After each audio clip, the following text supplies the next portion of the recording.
Buenas tardes y bienvenidos a este nuevo encuentro de resolución de casos clínicos en terapia cetogénica y alergia a la proteína de leche de vaca.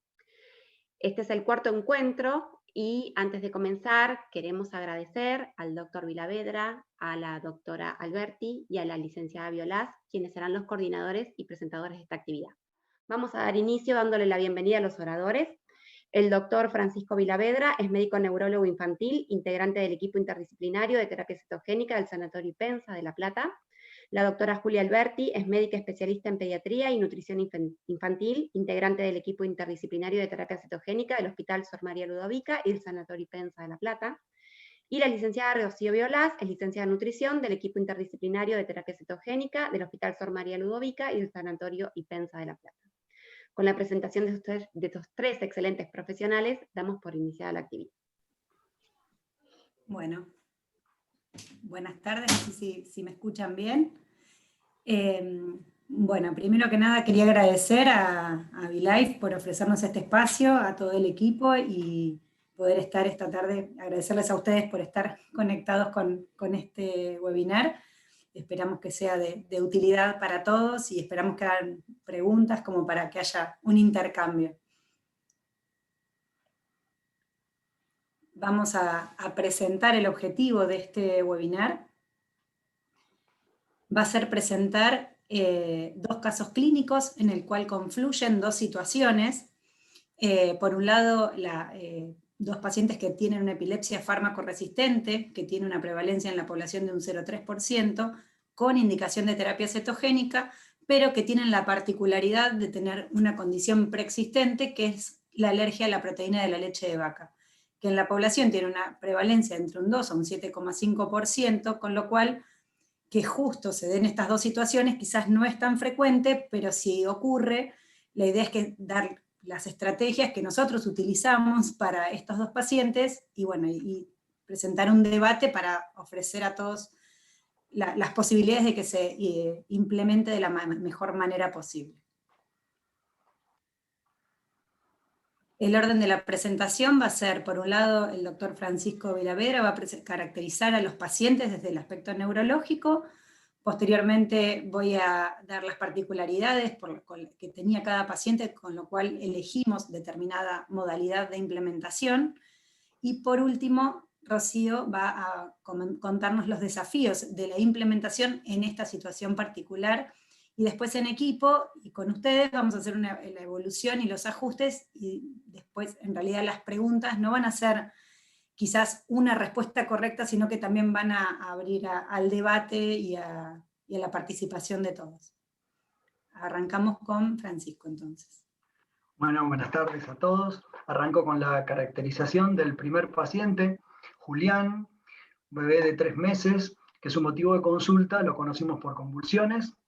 Tiene su inicio de crisis, suponemos, del periodo prenatal, porque la mamá nos relata la historia de una hipercinesia fetal paroxística, rítmica en el tercer trimestre, y crisis después clínicas que se hacen ostensibles desde el segundo día de vida.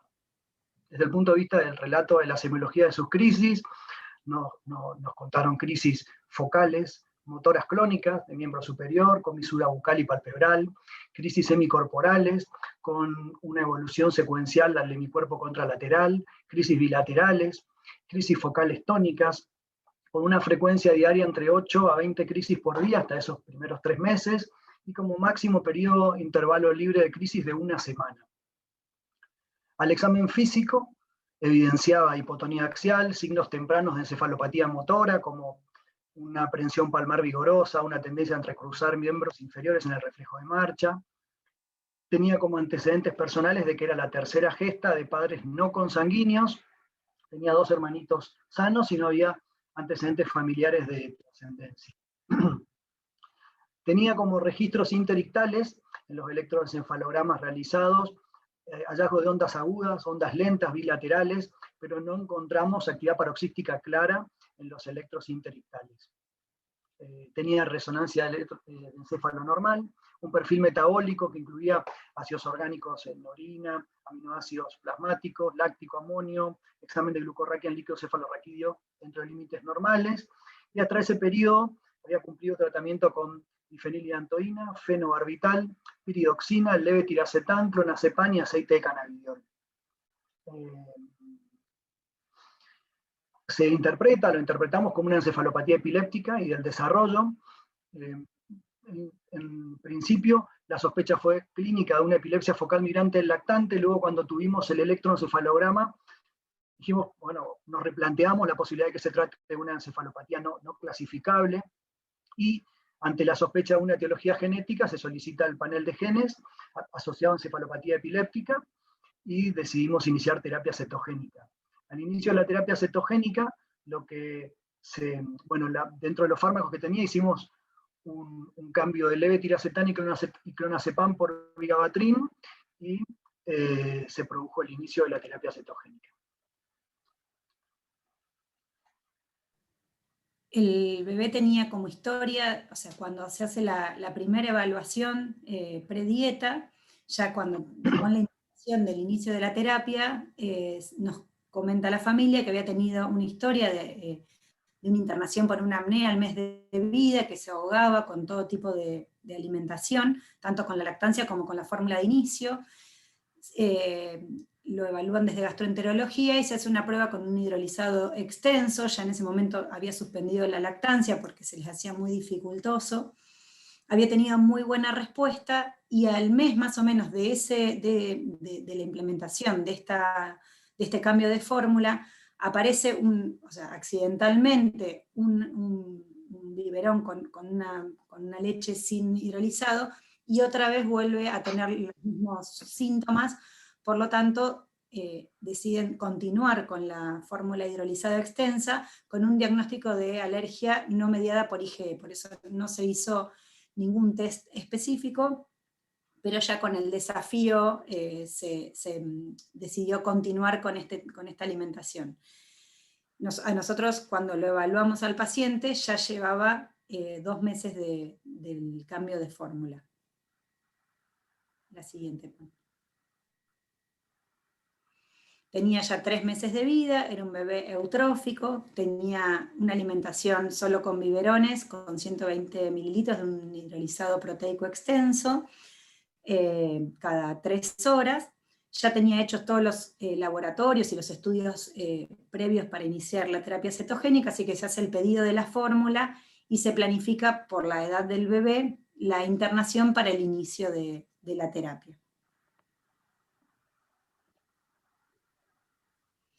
Por lo tanto, por tratarse de un lactante con una alergia a la proteína de la leche de vaca que se alimentaba con biberones, con la disponibilidad en este momento, esto fue a fines del año 2020, la elección con disponibilidad de una fórmula con hidrolizado en la fórmula cetogénica, se decide hacer una dieta clásica con fórmula hidrolizada.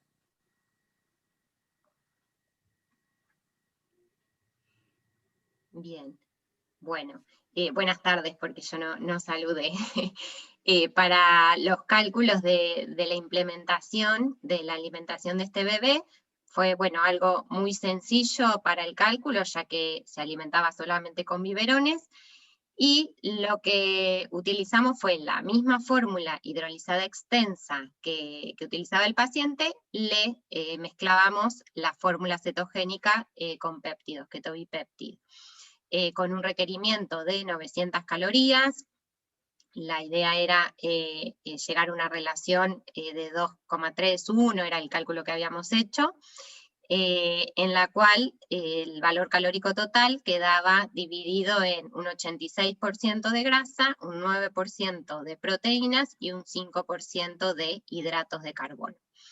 Ahora pasamos y vemos con Julia cómo fue la implementación desde el inicio. Bueno, el bebé se interna, la idea era hacer una progresión con el total de calorías, progresando la relación sin ayuno. Iniciaba con una relación 1-1, con biberones de 100 mililitros cada 3 horas. No presentó hipoglucemias, con una buena tolerancia. Ya estábamos en una relación más o menos 2-1 el tercer día, pero empiezan a aparecer un aumento de crisis, que durante la guardia del fin de semana hubo bastantes dificultades con el manejo, Con las benzodiazepinas, por esto de las crisis, se empezó a deprimir el sensorio, le colocaron una sonda nasogástrica, y por no ceder, entrar en estatus epiléptico, ingresa a la terapia intensiva, el 22 de diciembre, una fecha particular para todo este lío que se había armado. En ese momento en la terapia, por estar con asistencia respiratoria, se redujo el volumen, y con buenas cetonas, con una relación que en ese momento se volvió a bajar, porque, vuelvo a decir, como que fue medio complicado el manejo, pudimos volver a acomodar el aporte por cómo lo venía tolerando antes del ingreso a terapia, con cetonemias cercanas a 4, con una relación 2,31. El 28 de diciembre, ya habiendo controlado la situación de estatus, regresa a la sala. Ahí se constata que había estado cursando una infección urinaria, Escherichia coli, que probablemente fue como el desencadenante de toda esta descompensación del paciente, y se logra otorgar el alta. El 13 de enero no se pudo volver a extraer la sonda y volver a la alimentación oral, porque costó muchísimo que el paciente volviera a tener un sensorio y que estuviese libre de crisis y que pudiese tolerar la alimentación por vía oral, y entonces se fue con sonda nasogástrica, con bolitos de 100 mililitros cada 3 horas, en esa relación 2,31, que era con la que lográbamos una cetosis adecuada. No progresamos más porque había que corregir constantemente hipercetosis sintomáticas, entonces dejamos en esa relación, y con esta antropometría, que era un bebé eutrófico, se otorga el alta. El primer mes, bueno, ya estuvo libre de crisis, la verdad que estuvo muy bien, había tolerado bárbaro la terapia cetogénica, las cetonemias se mantenían entre 1,6 y 3,4, se intentó por ahí aumentar la relación, pero vuelvo a lo mismo, era como, enseguida hacía hipercetosis. A los 2 meses de la terapia había tenido crisis solo cuando se intentó el descenso del fenobarbital y cuando se aplicaron las vacunas, y notamos un gran aumento de peso, así que se intenta bajar el aporte, se intenta tratar de que tenga un biberón menos, y fue muy difícil porque a los 6 meses, cuando lo controlamos, que fue hace muy poquito, vemos que el BMI seguía cada vez más alto, porque los papás decían que se quedaba con hambre, entonces seguían dándole más biberones de los que nosotros habíamos indicado. Apareció una constipación, en los controles de laboratorio una hipercalciuria, y constatamos una hipovitaminosis D de 26,6, así que la conducta fue la suplementación de la vitamina D, de polietilenglicol para la constipación, y citrato de potasio para la hipercalciuria.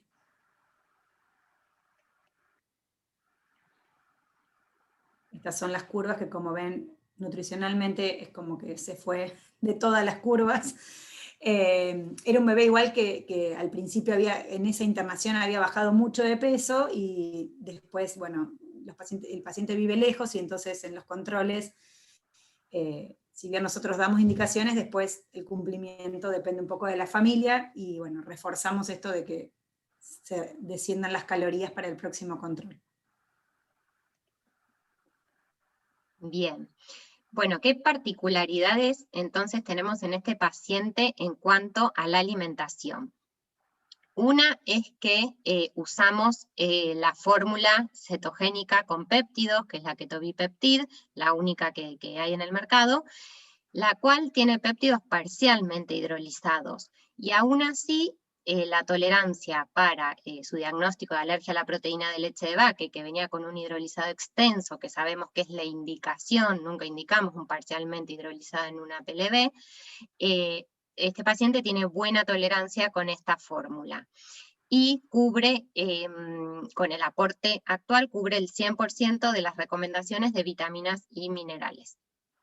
Y particularmente que para lo que es el inicio de alimentación complementaria para los 6 meses, si bien aún no tiene una alimentación oral, más que todo lo que es trabajo con la fonoaudióloga y se está estimulando, sí requiere pensar en estos pacientes en una doble capacitación, una capacitación para la terapia cetogénica, lo que hacemos usualmente, pero le tenemos que sumar la capacitación en la dieta de exclusión de proteína de leche de vaca, porque hasta ahora la familia se maneja con fórmula, con lo cual no hay mucha complicación en eso, pero ya cuando empiezan a comer, ahí sí necesitamos hacer una capacitación específica.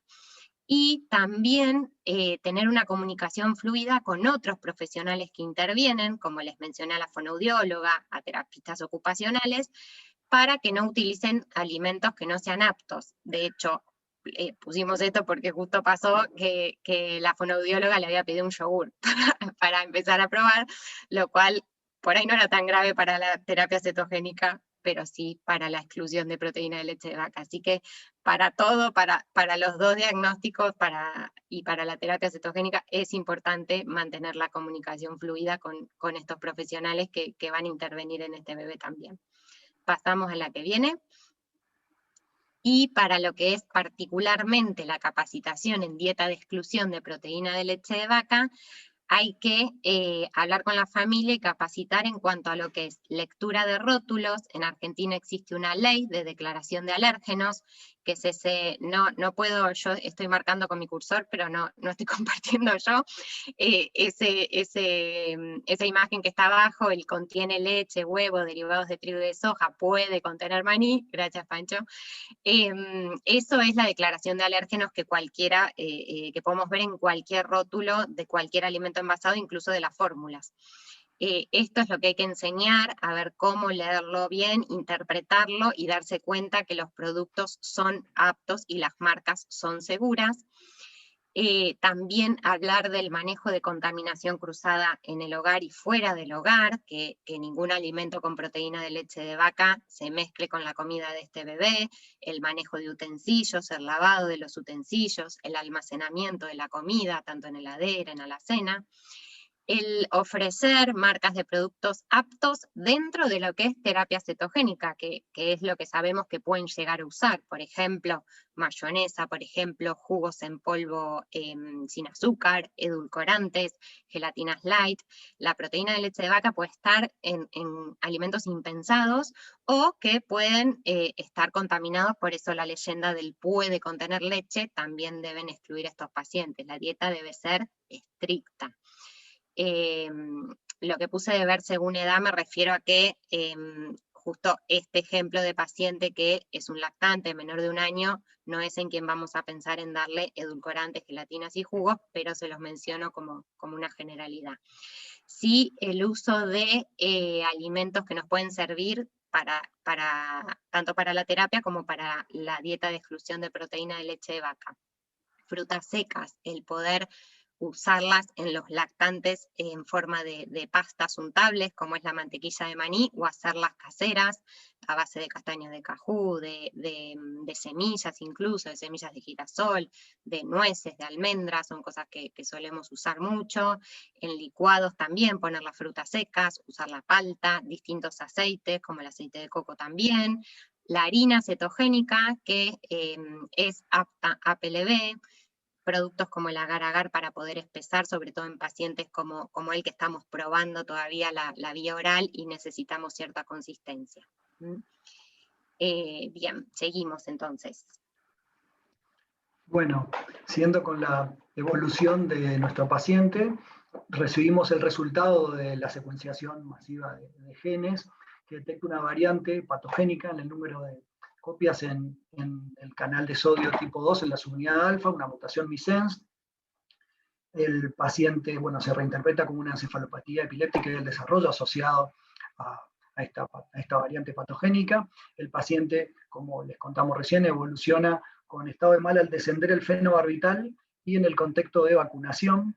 Y en los últimos 4 meses, con el abordaje que tiene, no vuelve a repetir crisis.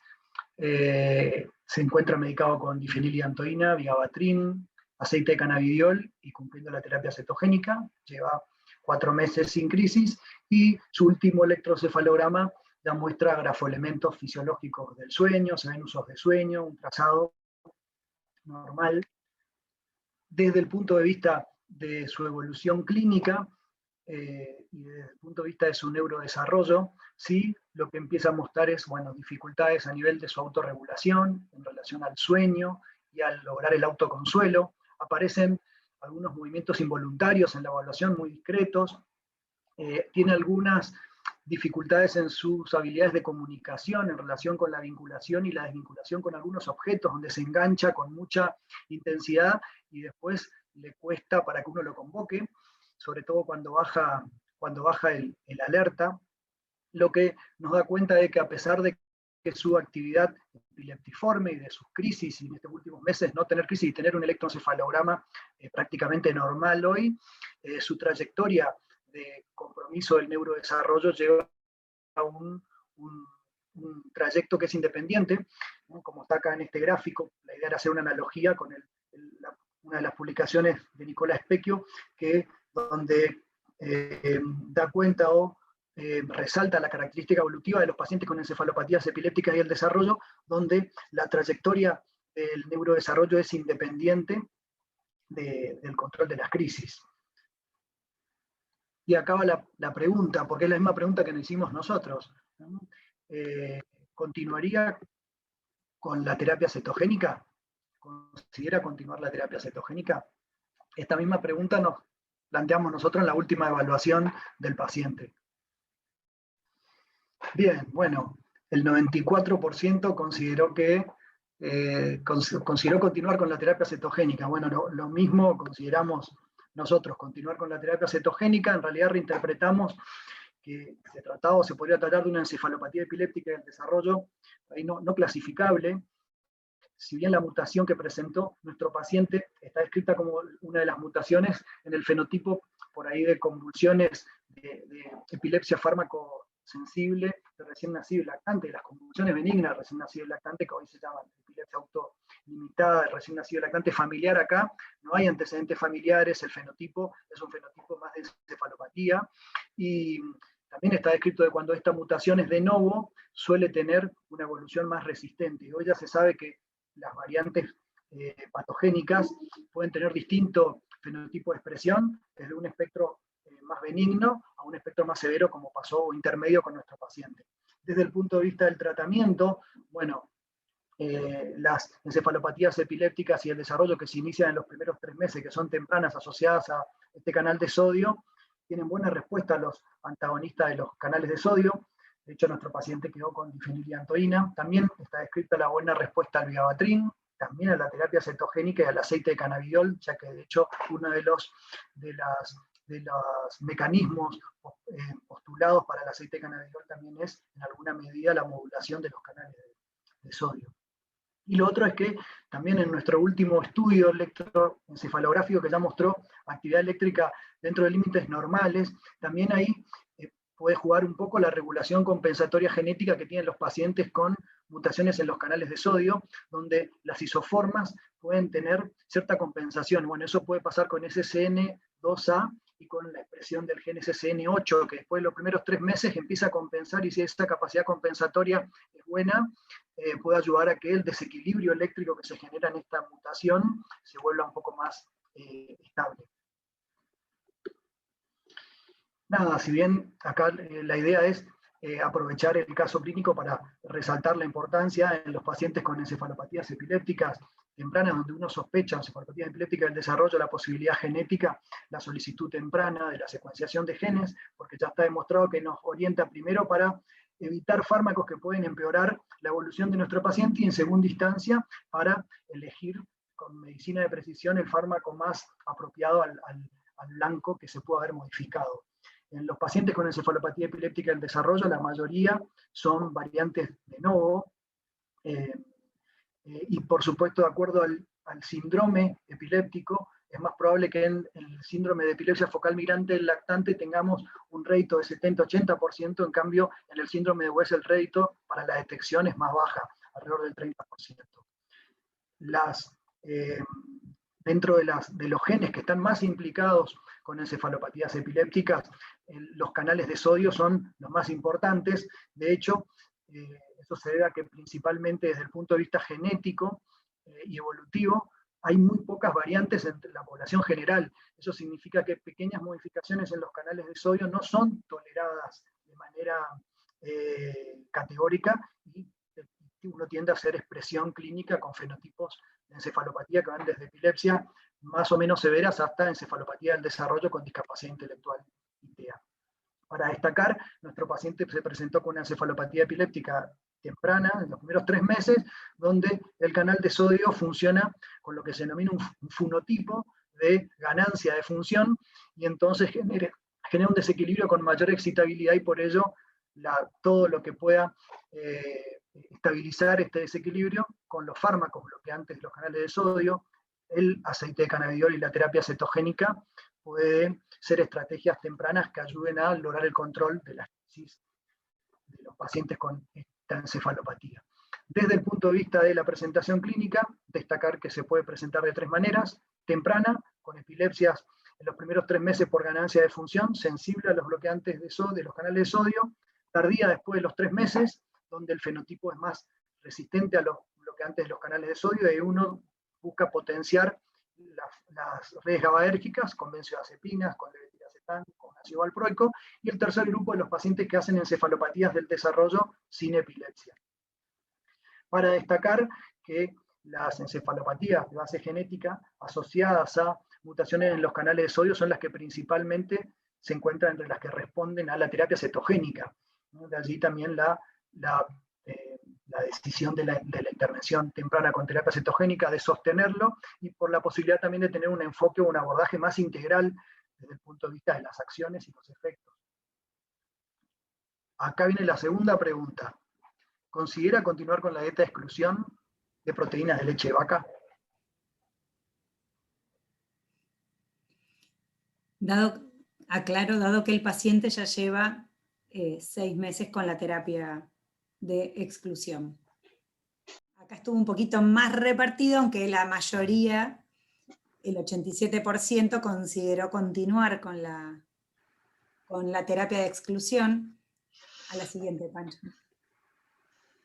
En realidad, un poco lo que nosotros pensamos, que la mayoría de los artículos y las guías hablan que una vez hecha la implementación, después de 2 a 4 semanas hay que hacer el desafío, que este paciente ya lo tuvo, y que después mantener la dieta al menos 6 meses en las que no son IgE mediadas, que es lo que creemos que ocurre con este paciente, y quizás un poco más prolongado, entre 12 y 18 meses en las que son IgE mediadas. Quizás si el paciente tuviese, si fuese una alergia por IgE mediada, como vamos a ver el siguiente caso clínico, ahí el desafío debería ser hacer pruebas con IgE específica y prick test, y cuando esto está en descenso o está en valores normales, recién ahí hacer el desafío, quizás a los 12 o 18 meses de iniciada, y repetirlo una vez al año si es que no se pudo, el desafío fue con síntomas nuevamente. Entonces, la mayoría pensamos que va a adquirir la tolerancia entre 1 y 2 años, y este bebé pensamos que quizás ya después de los 6 meses de una dieta adecuada, sin desafíos entre medio, sería quizás momento de hacer una prueba. Quizás si lo pensábamos, por más que hubiese cumplido los meses anteriormente, cuando todavía su epilepsia no estaba controlada, era otra situación, porque fue un paciente, como les contamos, que estuvo muy grave, que estuvo en asistencia respiratoria, que costó, que a los 2 meses volvió a tener crisis cuando tuvo la vacunación. Ahora ya pasamos la vacunación de los 4 meses, que realmente lo tolera muy bien. Entonces, en un paciente estable, desde lo neurológico, podríamos pensar, consensuar en iniciar algún tipo de desafío. Lo que sí sería importante que la fórmula no tenga lactosa, porque como viene todo este tiempo sin lactosa, no es que es un chico que tiene intolerancia, pero sí que quizás estuvo mucho tiempo con fórmula sin lactosa, entonces tenemos que tenerlo en cuenta al momento de elegir una fórmula cetogénica sin lactosa, que bueno, no las tienen la mayoría, pero bueno, hay que tenerlo en cuenta, y también es una decisión que hay que decidir con la familia, y según el estado nutricional del paciente también tiene que ser factores a considerar al momento del desafío. Pero bueno, nosotros en equipo también pensábamos hacer una prueba próximamente. La siguiente. Bueno, pasamos al segundo paciente. El segundo paciente, Bastián, tiene como antecedentes del embarazo la mamá hipertensión y diabetes gestacional, tuvo como complicaciones una asfixia perinatal, inició con convulsiones tempranas en las primeras 12 horas, medicado desde la NEO ya con fenobarbital. A los 8 meses empieza con espasmos en salvas, espasmos asimétricos, con hipsarritmia, desarrolla un síndrome de West de etiología estructural, secundario a una leucoencefalomalacia multiquística, cumplió tratamiento durante el primer año de vida con vigabatrin, corticoides, topiramato, aceite de cannabidiol, con el cual con la última incorporación había tenido una buena evolución, con una reducción significativa de las crisis, se llevó a ajustar el aceite a una dosis de 40 o 45 miligramos kilo por día. Y entre el primer y el segundo año empezó nuevamente a tener un aumento paulatino de sus crisis, tanto espasmos como crisis focales, bilaterales, llegó a tener hasta 40 crisis por día. Le hicimos en esa oportunidad un videoelectroencefalograma que mostraba un trazado de encefalopatía con atenuación difusa del voltaje, con descargas bilaterales. Entonces, en ese momento el paciente inicia la terapia cetogénica. Desde el punto de vista neurológico, era un paciente con una cuadriparesia espástica, con una afectación vulvar y ocular, con hipotonía axial y aumento del tono apendicular, con una limitación muy importante desde el punto de vista funcional, sin deambulación, con una limitación también del uso manual, con una limitada capacidad para asir objetos, incluyendo su recurso de comunicación, donde a través de gestos y de sonidos lograba comunicar sobre todo con un familiar, con la mamá, quien podía entender y tener una comunicación más desarrollada que con nosotros. Ese compromiso motor también impactaba en su alimentación, se alimentaba con semisólidos procesados por vía oral y líquidos por sonda nasogástrica. Bien, en cuanto a la historia de Bastián con la alergia a la proteína de leche de vaca, presentaba un diagnóstico clínico por vómitos y reacciones cutáneas cada vez de mayor gravedad. Tenía un laboratorio con una IgE total aumentada, IgE específica leche clase 4 y prick test positivo, por lo que venía con el diagnóstico de APLB mediada por inmunoglobulina E, a diferencia del primer paciente que era no mediada. Además, presentaba reacciones con distintas fórmulas que había probado, hidrolizados proteicos extenso, incluso con fórmulas de aminoácidos libres. Había tenido a los 2 años un desafío que había desencadenado vómitos, por lo cual mantenía la dieta de exclusión al conocerlo para iniciar la terapia cetogénica. Y también presentaba síntomas incluso por compartir algún elemento para la preparación de las comidas. Era un paciente muy sensible, ¿sí? que con cualquier contaminación cruzada hacía reacción. Ahí se ve algunas de las reacciones que mostraba cuando había contacto con algún alimento con posible contaminación de proteína de leche de vaca. Seguimos con Juli. Bien. Bueno, el paciente lo evaluó a los 2 años y 5 meses para evaluación predieta. Era un bebé que siempre era como el peso y la talla siempre en percentilos altos, pero con un índice de masa que estaba un poquito por encima de lo ideal, pero estaba muy bien. Tenía un día alimentario que comía, por boca, carne, frutas, verduras, una mamá como muy insistente en una alimentación lo más saludable posible, a pesar de la situación que tenía el nene, que los líquidos sí los pasaba por sonda.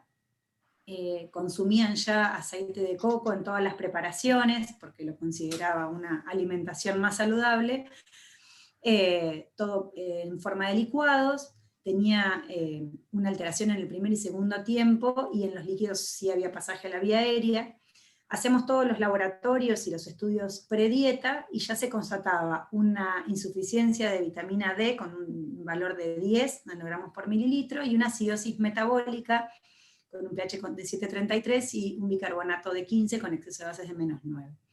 En ese momento, entonces, ya se hizo el pedido de los insumos, que tampoco eran muchos, porque bueno, no teníamos mucho producto que pudiésemos usar, pero programamos para el inicio, y mientras tanto se suplementó con 3.200 unidades por día de vitamina D, a chequear después de los primeros 3 meses el valor, y en ese momento se suplementó con bicarbonato 1 miligramo kilo hasta el inicio de la dieta.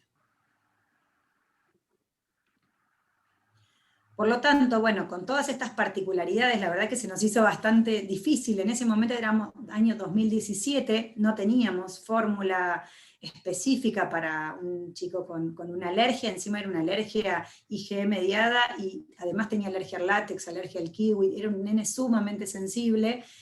La verdad es que pensamos que se nos iba a hacer muy difícil aportar gran cantidad de grasa solo con aceites. No podíamos usar en las comidas ni fórmulas, ni crema, ni manteca. Aceite, frutos secos y palta eran las únicas fuentes de grasa que usábamos. No sabíamos si la harina cetogénica se podía usar, porque nunca lo habíamos usado con un paciente tan alérgico, y tratábamos de mantener la alimentación con la que venía. Por eso en ese momento la decisión fue implementar la siguiente, Pancho. Una dieta clásica de TCM modificada, pero usar gran parte del aceite como aceite de coco, que era lo que ellos ya venían usando y que sabíamos que lo toleraba bien y que la familia estaba chocha de que usáramos esto, y que habíamos leído que tenía gran parte de TCM, y dijimos, bueno, genial, nos quedaba bárbaro. La parte oral la mantuvimos para los semisólidos, y por sonda los líquidos y el extra de aceite que necesitábamos para lograr cetosis. Bien, entonces para el cálculo de esta dieta, lo planteamos, era un requerimiento de 1.200 calorías, con 4 comidas al día, que era lo que venía haciendo el paciente, y los líquidos por sonda nasogástrica, las 4 comidas por vía oral. E hicimos entonces una dieta de TCM modificada, donde planteamos un 60% a aportar de grasas. Dentro de ese 60% había 40 gramos de TCM, todos como aceite de coco, y 40 gramos de triglicéridos de cadena larga con distintos aceites. El 25% aportado por proteínas y un 15% por hidratos de carbono. Esto da una relación aproximada de 1 a 1. La siguiente. Ahí, Juli, ¿querés decir vos la implementación? La implementación fue con internación, 3 días de capacitación. En la internación, cada vez que se internaba el paciente, siempre aprovechábamos el momento para la capacitación familiar. Esta mamá cocina mucho, así que se nos hizo sumamente fluida la capacitación y sin dificultades. Iniciamos sin ayuno, no presentó hipoglucemias, con muy buena tolerancia.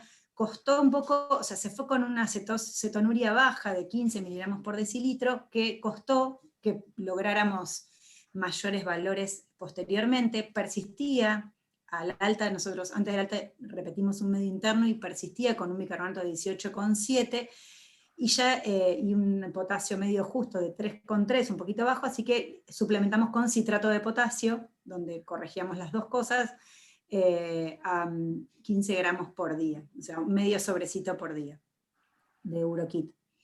La suplementación además con un multivitamínico, con minerales y con oligoelementos específicos para terapia cetogénica, con lo que cubríamos todos los requerimientos del paciente, y en ese momento tenía un índice de masa corporal de 18,2 al momento del alta, es un Z de 1,7, así que estaba como un poco más gordito. Sí. Pero bueno. Ahí continúo con la evolución. Al mes de dieta, cuando lo vemos en el control, había tenido una reducción de crisis, presentaba 4 o 5 crisis por día, lo que representaba un 85%, menos de crisis que el inicio. Si bien la cetonuria que nos relataba en ese momento la madre era negativa. La antropometría había tenido un aumento de peso sin efectos adversos y por lo cual decidimos descender las calorías a 1000 calorías por el aumento de peso y aumentar el porcentaje de grasas con mayor porcentaje también de TCM para ver si lográbamos una cetosis. Luego, después de eso, a los 2 meses en el control, continuaba con un 85% de reducción de crisis y algo de cetonas, poco, en orina. Además, como efecto adverso, presentó constipación y que esto, para algunos que están del otro lado, ya este paciente se lo hemos comentado, y una hipercolesterolemia. Ahí están los datos, laboratorios del 26 de diciembre del 2017, con un colesterol total de 4 y un LDL de 3, HDL 0,7, VLDL 0,12, triglicéridos 0,61, con lo cual decidimos descender los lípidos nuevamente a lo que habíamos iniciado, un 60% del valor calórico total, y hacer el cambio de aceite de coco por el MCT oil.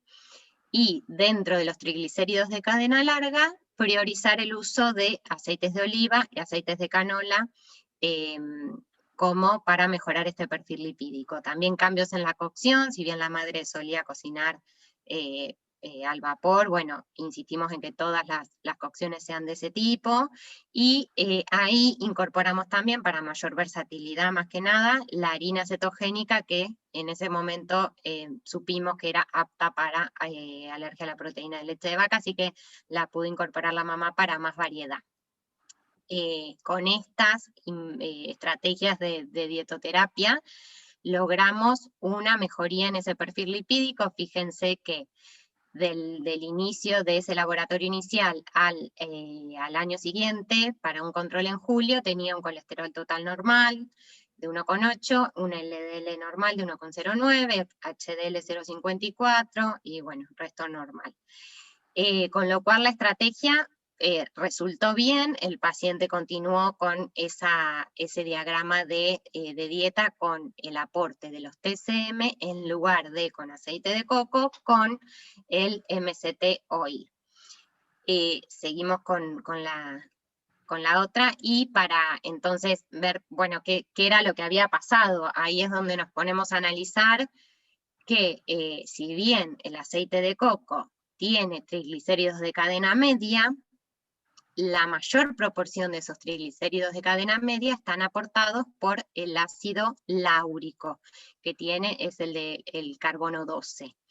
Un 49% del aceite de coco es de ácido láurico, a diferencia de un suplemento de MCT oil que tiene principalmente ácido caprílico y ácido cáprico, o sea, ácidos grasos carbono 8 y carbono 10, con lo cual había una diferencia significativa en el aporte que estábamos haciendo de perfil de ácidos grasos, si bien en todos los casos estamos hablando de grasas saturadas. Y ahí pasamos a lo siguiente, porque no podía dejar de mencionar esto, que seguro del otro lado más de uno estuvo en el webinar cuando se presentó la semana pasada el producto de Ketobiota, y habrá escuchado la charla de Beth Supek, que es una nutricionista de Estados Unidos referente en terapia cetogénica. Yo quedé fascinada con su charla y me fui a buscar cuando mencionó lo de las grasas saturadas, a ver de lo que estaba hablando. Y porque nos había pasado a nosotros justamente con un paciente, esto de que no pareciera ser que el uso de grasa saturada, en este caso de aceite de coco alto en ácido láurico, o también incluso de los TCM, el TCM oil, siendo grasas saturadas, no, y que pueden llegar a aumentar el perfil lipídico, que pueden aumentar el LDL, no sería esto, no implicaría esto un riesgo de ser aterogénicos. Porque, bueno, presentó distintos artículos, uno en particular de que hablaba de que el perfil que uno hace usualmente de laboratorio no sería suficiente, sino que lo que habría que ver son las subclases de LDL que si bien puede estar aumentado el LDL total en las subclases, lo que aumenta no son justamente las LDL aterogénicas. Y bueno, hay muchísima bibliografía como para ponerse a estudiar esto, y no es asunto de esta charla en particular, pero no lo queríamos dejar de mencionar porque justo este es nuestro paciente que más de una vez hemos contado de lo que nos había pasado con su perfil lipídico con el aceite de coco. Así que bueno, ahora estudiar, y la pregunta era si saturadas sí o no, como para charlar después cuando terminemos de presentar el caso. Seguimos, Pancho. Bueno. Retomás vos, Juli. ¿Digo yo? Ah. Sí, sí. Bueno, en la evolución, después de haber, o sea, las crisis siguieron, en realidad, ahí medio como, no fue un control del 100%, pero seguimos manteniendo el mismo control con baja cetosis, y la verdad es que nos costó bastante lograr que esta cetosis fuese persistentemente elevada, así que ahí justo cuando tenemos la posibilidad de probar la fórmula cetogénica hidrolizada, fue al año y 5 meses de dieta, inició con esta fórmula. Además, ¿se acuerdan que en un primer momento el paciente venía con índices de masa por encima de 1,5 de Z-score, y ya al año y 5 meses había deteriorado su situación nutricional, con múltiples intercurrencias desde lo gastrointestinal y lo respiratorio, que hacían que esos momentos en los que no comía, se nos limitaba mucho no tener una fórmula para poder aportar todos los nutrientes que el paciente necesitaba.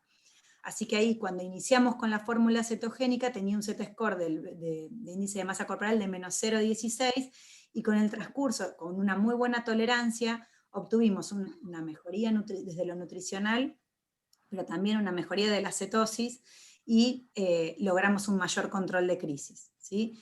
Y ya a los 3 años, que fue en enero de este año, se decidió suspender, o sea, inició el descenso y suspendió la terapia cetogénica, ¿sí? En lo que tiene que ver con la alergia, no se planteó el desafío, la provocación, porque durante toda la terapia, siempre por algún contacto, esto que decíamos, era tan sensible, por un contacto con algo cruzado, o sea, nunca fue a propósito, desencadenó vómitos, desencadenó situaciones urticarias, o sea, reacciones sumamente rápidas y importantes ante cualquier desafío ínfimo. Así que abiertamente no la planteamos la provocación, y bueno, en el seguimiento después seguramente con IgE se volverá a intentar.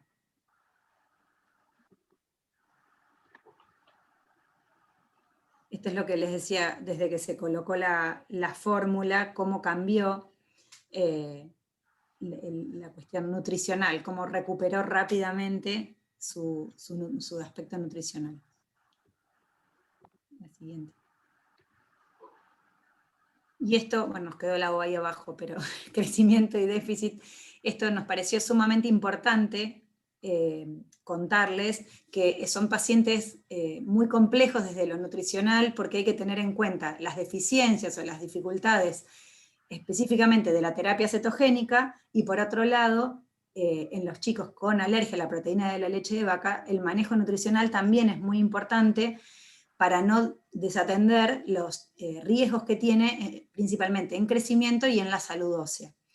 Esta guía de 2018 francesa nos pareció sumamente interesante porque incluye consejos para garantizar un crecimiento óseo adecuado, en siempre tener en cuenta el consumo de calcio. Esto era para cualquier chico, no en terapia cetogénica, ¿no? Pero para los chicos con alergia, prestar atención a los chicos que tienen más factores de riesgo para tener una dificultad con la densidad mineral ósea, que son las alergias múltiples, deficiencias de vitamina D, poca exposición solar, uso de esteroides o eczema severo. Nuestro paciente tenía casi todas, o sea, todas esas, sumado a una terapia cetogénica y fármacos anticonvulsivantes que interfieren también.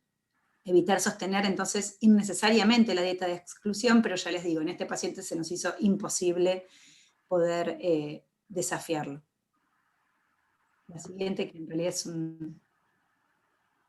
Así que no hay que olvidarse que tanto la fenitoína, el fenobarbital y la carbamazepina intervienen en el metabolismo de la vitamina D, que además tanto el topiramato como los otros inhibidores de la anhidrasa carbónica generan hipercalciuria, y la terapia cetogénica también, con lo cual todos estos factores hacen que sea un paciente de riesgo para estar siempre muy alerta del aporte de calcio y vitamina D, la exposición, la movilización, o sea, todo lo que hace a mejorar su salud ósea.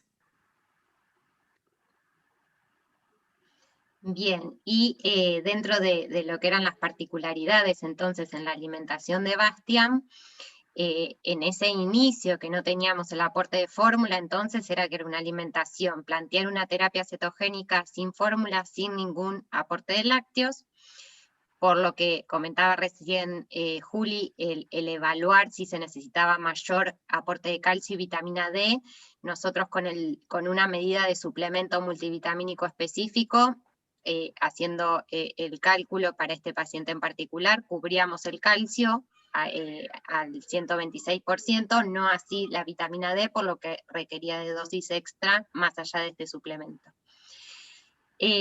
Considerar por su alergia la contaminación cruzada, al igual que con cualquier otro paciente con alergia alimentaria. Por ejemplo, esta imagen es de un ejemplo de opciones que tenía para elegir la mamá en el día de alimentación de Bastian, que usábamos frutas secas, nueces, como una alternativa. Por ejemplo, el lavado de esas frutas secas cuando son compradas sueltas, que tienen riesgo de contaminación por manipulación, es algo a considerar en este paciente. Considerar también el uso de bebidas comerciales sin azúcar, uso de bebidas vegetales, las mal llamadas leche de almendra, leche de coco, ¿no? Bebida a base de almendras o de coco, que en ese momento no había la variedad que hay ahora, y hoy revisando por este caso me encuentro con que hay alternativas que tienen 0 gramos de hidrato de carbono, con lo cual sería un recurso a tener en cuenta.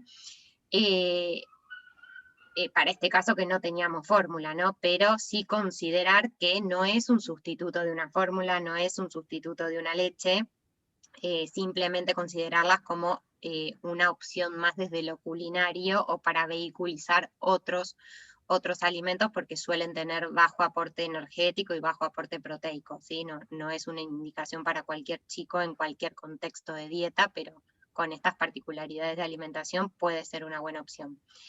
Y el uso de harina cetogénica, que cuando vimos que era apta a PLB, la probamos, anduvo perfecto, no tenía manifestación alguna con el uso, así que pudo tener más variedad de comidas, y también que se podía usar como espesante en preparaciones que por ahí quedan muy líquidas. Para un paciente con esta deglución es una re buena alternativa para poder espesar en forma cruda muy fácilmente. Y esta mamá, no pude poner la foto, no llegué, pero que cocinaba increíblemente, llegó a ser sorrentinos, sorrentinos cetogénicos aptos a PLB, una genia total. Les debo la foto que no la llegué a poner. Seguimos. Bueno, y desde el punto de vista de la evolución neurológica, sí, todos nos beneficiamos de la cocción y de la cocina. De Silvia. Tuvo desde el punto de vista una muy buena evolución. Las intervenciones más trascendentes en él han sido el aceite de cannabidiol y la terapia cetogénica.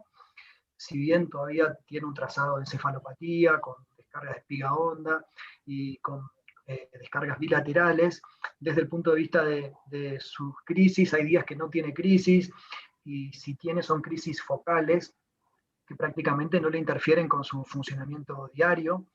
Después de que suspendió la terapia cetogénica, quedó en tratamiento con levetiracetam, con clobazam y con aceite de cannabidiol. Y acá viene la tercera pregunta, que es si considera otra opción de terapia cetogénica en este paciente previo a contar con la fórmula. Bien, bueno. Nos acompañaban. Sí, está bueno igual, sí, pensar en otras opciones. Fue lo que se nos ocurrió en el momento. Y pudimos hacer. clásica se nos hacía un poco difícil el 90% de grasas, y con tan poquito hidrato después nos quedaban muy poquitas variantes desde la alimentación oral. Una Atkins modificada no lo pensamos en ese momento por lo mismo de no poder usar quesos ni ningún otro lácteo, que para la Atkins modificada son importantes, y lo que es carnes, y teníamos, por ahí era un paciente que no tenía una masticación, o sea, no iba a disfrutar de lo flexible Los de la Atkins. beneficios de la Atkins por ahí no eran justo para un paciente con esta deglución y características de alimentación en general, ¿sí? Y la de bajo índice glucémico, tenemos Porque a mí ahí. no me gusta. Tenemos una cuestión, nos cuesta un poco ver cuál es el beneficio en relación al porcentaje, o sea, o sea, si bien nos aporta más hidratos de carbono, nos limitan las variantes de esos hidratos de carbono, y el paciente en su alimentación consumía muchas frutas, muchas verduras, que por ahí no, no eran tan aptas para la de bajo índice. Por eso, bueno, tomamos esta decisión. Pero sí, cualquiera podría haber sido válida de poder implementarse, seguro. Bueno, y para terminar, en realidad como conclusiones de estos pacientes, de estos dos pacientes, queríamos resaltar que el uso de fórmula cetogénica con péptidos parcialmente hidrolizados 4.1 presentó buena tolerancia en ambos pacientes, aclarando que, por ejemplo, Bastian después usó una fórmula extensamente hidrolizada no cetogénica que tampoco toleró, pero sí tuvo muy buena tolerancia con la fórmula cetogénica. Así que realmente nos pareció bueno destacarlo por si tienen pacientes en esta situación. Pudimos lograr la combinación con la fórmula que ya consumía el paciente hasta lograr el ratio deseado sin ninguna dificultad, y que en los pacientes que no tengan fórmula, que esto puede pasar a un paciente sobre todo que no tenga obra social o que no tenga acceso o que la familia no quiere utilizar una fórmula, la suplementación con calcio y vitamina D extra siempre debe estar presente, y sumamente es importante no olvidarse de eso. Y para lo que nos toca a los nutricionistas, que va a ser esta doble capacitación, si bien justo estos pacientes se dieron que no tenían un seguimiento por una nutricionista previamente, entonces me tocó en este caso a mí hacer la capacitación también en lo que es la dieta de exclusión de proteína de leche de vaca, estar al tanto de esto, de los rótulos, de la lectura de la declaración de alérgenos, de marcas que sean aptas, del cuidado de la contaminación cruzada, del uso de la harina cetogénica y los multivitamínicos aptos a PLB. Ideas de preparaciones, tener en cuenta siempre las frutas secas son un súper recurso para combinar ambas dietas, para hacer estas opciones de untables, de licuados, el uso de las bebidas vegetales sin azúcar comerciales, que no les mencioné antes, que también vienen fortificadas con calcio, muchas veces también con vitamina D, así que también puede ser un vehículo de calcio. La palta, el aceite de coco, mantequilla de maní son buenas opciones para ambas dietas. Y en el caso de que el paciente ya venga con un equipo de seguimiento de alergia, estar en contacto sobre todo para plantear la posible prueba de tolerancia si se plantea en el transcurso de la terapia cetogénica, estar en contacto para evaluar cuál puede ser el mejor momento. Muy bien, creo que ya hemos terminado. Bueno, muchas gracias y ahora iniciamos el debate. Bueno, muchísimas gracias a los tres por las excelentes exposiciones, realmente súper interesante. Y bueno, ahora vamos a pasar al bloque de preguntas y respuestas. Vamos a iniciar con las preguntas. Tenemos a Amal Hassan. ¿Estás por ahí? Sí, pero no fueron preguntas, en realidad fueron, en realidad era como querer responder en el sí y el no, pero viste que siempre lleva un pero o una observación. Me parece que en realidad en lo último lo que aclaré me parece que era que cuesta mucho el pensar cuando en una alergia a la proteína de la leche de vaca como siempre suplementamos a los pacientes o pensamos en la suplementación, lo que dijeron las chicas, de calcio y vitamina D, con la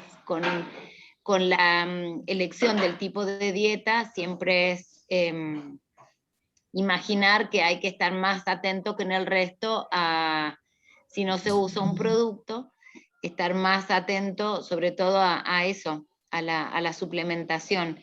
Y la otra pregunta era, me parece que nada, fue el aporte de que como llevaba los 6 meses, se podría probar el desafío en ese paciente. Lo que ocurre es que, bueno, con el miedo que se tiene es como unificar las variables de cambio, ¿no? Como tenían al paciente estable y quizás generar un cambio en otro aspecto que fuese, bueno, si hubiese seguido siendo alérgico, es como, me imagino que eso habrá sido una preocupación extra en el pensar en desafiarlo. Sí. Sí, lo estamos todavía planeando, de hecho. Y porque Sí, recién pensábamos, estamos sí. disfrutando de esta estabilidad Sí, después de lo que y costó. tal cual, cumplió 9 meses, de hecho lo pensamos quizá que puede ser incluso para más cercano al año de vida. El año. Tal cual, y también pensando en que no hay complejidad hoy por hoy en la alimentación porque es prácticamente todo a partir de bolos. Tiene el acceso a la fórmula, que a veces también obviamente eso puede ser dificultoso, pero y al estar estable pensábamos eso, por ahí estirarlo un poquitito hasta más cercano al año de vida, sí. Quizás cuando tenga que incorporar más alimentación, si puede Sí. incorporar más alimentación oral que lo complique no tener los alimentos con proteína, bueno, ahí será otra situación. Y relajarse de la también. contaminación cruzada, que eso a veces también complejiza en la vida diaria de la familia. Más cuando hay otros chicos también, a veces eso dificulta. Bien. Sí, muchas gracias. Gracias a vos, Lindísima Amal. la presentación. Gracias, saludos. Gracias. Gracias. Tenemos a Antonella Tiengo.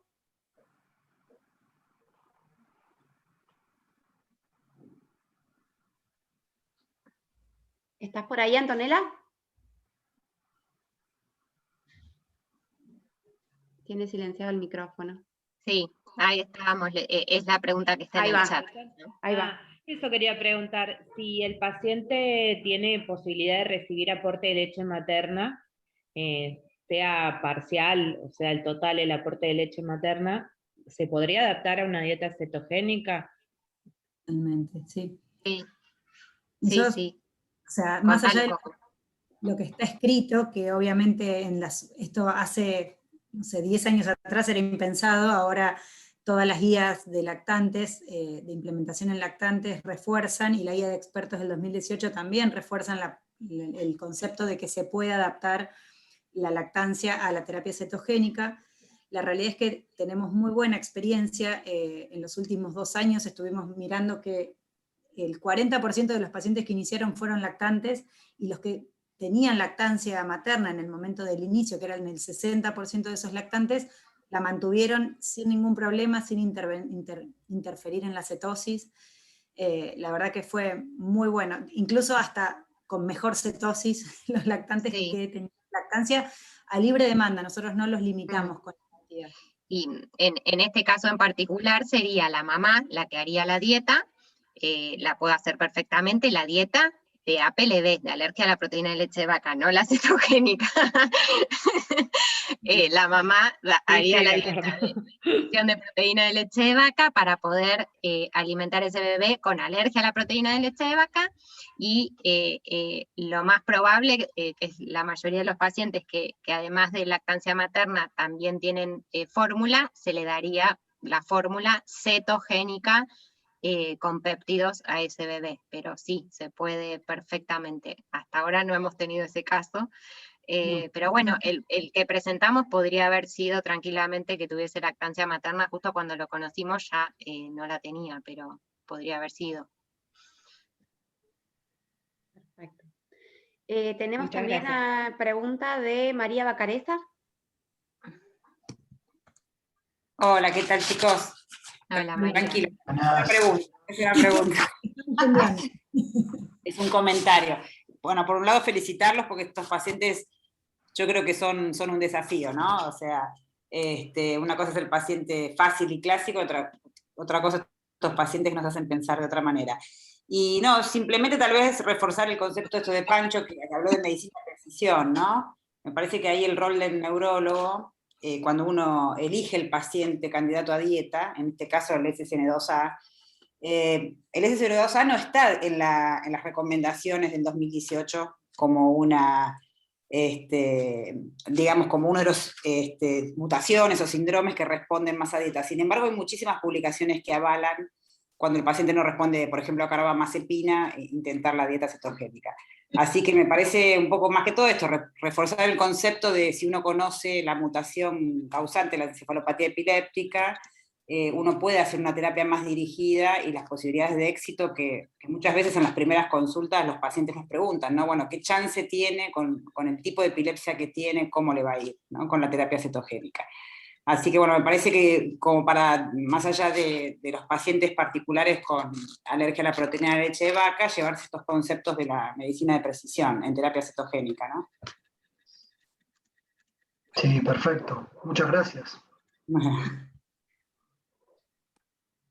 Bien. A ver si se anima alguno más a preguntar.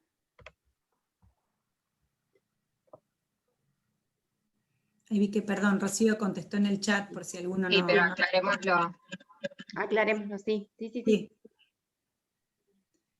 Que en realidad eran dos situaciones y la terapia cetogénica no era por la alergia, sino específicamente por la epilepsia fármaco-resistente, como un tratamiento, o sea, como una terapéutica por la epilepsia y no por la alergia. Fueron dos situaciones que se dieron en un mismo paciente.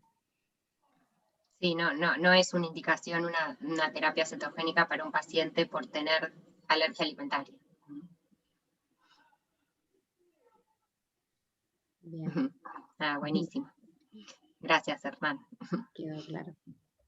Bueno, nadie comentó nada de las grasas, que yo me quedé con lo de Beth. Me imagino que más de uno también. Estuvimos discutiéndolo un poco con la especialista que hace lípidos en nuestro servicio, y nos aclaraba que quizás nosotros todavía no tenemos la posibilidad de determinar esto de qué partícula es la subclase, así que por el momento el aumento del LDL es heterogénico y no tenemos posibilidad de determinar con tanta precisión esta diferencia, pero bueno, creo que de acá a unos años quizás sea un dato. Justamente tenía esa como duda de preguntarles si tenían posibilidad de determinarlo en el hospital o en el sanatorio, este tipo de discriminación. Okay. No sé en Argentina si en algún laboratorio se hará, desconocemos eso. No es algo usual, creo que para nada usual, pero... Ya los decía, igual en las guías de lípidos nacionales no claro, no tal cual, sí. O en general la Sociedad Argentina de Pediatría para dislipemias en general el abordaje es lo que mostramos, una dietoterapia como lo que mostramos, pero bueno, está para leer toda esta evidencia nueva y de lo que comentaba Beth como para tener en cuenta, ya que no dejamos de hacer dietas altas en grasas y muchas veces con grasas saturadas, así que bueno para considerar. De todas maneras, al corregir el tipo de aceites, se corrigió el perfil. Siguió siendo tal cual, siguió siendo grasa saturada, con distinto aporte de ácidos grasos, y mejoró el perfil con eso, sí, claro. Sí, siendo que eran saturadas, así que bueno, en ese momento por eso encontramos publicaciones que hablaban de que el aceite de coco podía generar este aumento del LDL. En grandes dosis, que era la particularidad, ¿no? Que no es un consumo normal de aceite de coco de cualquier persona, sino que en dosis muy altas era. Bien. Bueno, evidentemente la charla fue totalmente clara porque no tenemos muchas más preguntas. Bien. La verdad que estuvo genial, súper dinámica, así que les agradezco a los tres por la excelente presentación de hoy. Agradecemos nuevamente al doctor Vilavedra, a la licenciada Violás y a la doctora Alberti por las presentaciones, al Sanatorio Pensa y a todos los que están del otro lado por haberse unido a este webinar, por habernos escuchado. Los esperamos el 7 de julio y bueno, les deseamos buenas noches y nos vemos la próxima. Así que muchas gracias. Bueno, muchas Gracias, gracias. Dani. Muchísimas gracias. Gracias a todos por estar. Buenas noches. Adiós.